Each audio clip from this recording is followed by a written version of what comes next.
is Mike Vieira. I'm an artist. I teach and I paint. I've been teaching for about 17 years now. I teach in different places in several different towns. I teach in Billerica with Colleen Scroy, and that's where I met Colin.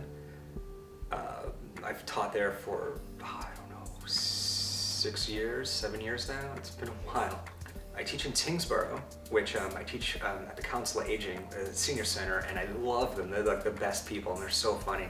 I teach still life painting out of my studio once a week. People come in, they have a setup, they keep their setup here, and they work on it until they're finished. Recently, I've been doing classes in the Chelmsford Center for the Arts. I've taught in Westford. I've done like private classes out of people's homes. But teaching is what I love doing, and teaching doesn't feel like work to me. Teaching is kind of like, there's a give and take of energy, and I don't feel wiped out or exhausted because the people want to be there. So as a kid, I only spoke Portuguese, so I had to go. I started kindergarten a year late because I didn't have enough English to be, in school.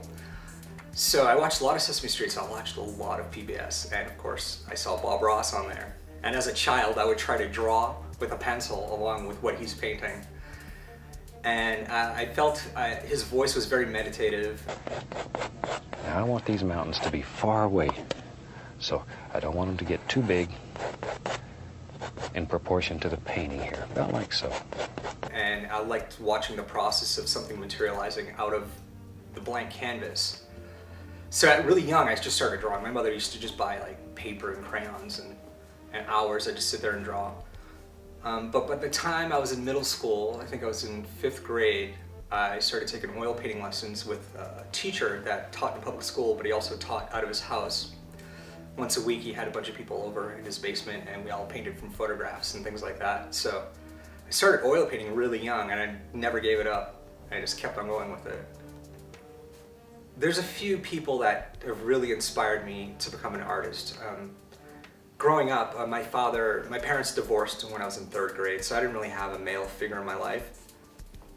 So I kind of latched on to other older males that I respected, and those would be art teachers. That's why I always get upset when I hear about a mean art teacher, and I'm like, they exist? That's horrible. They should be fired. They should be teaching math or something, Something not art, because art is supposed to be the most enjoyable subject.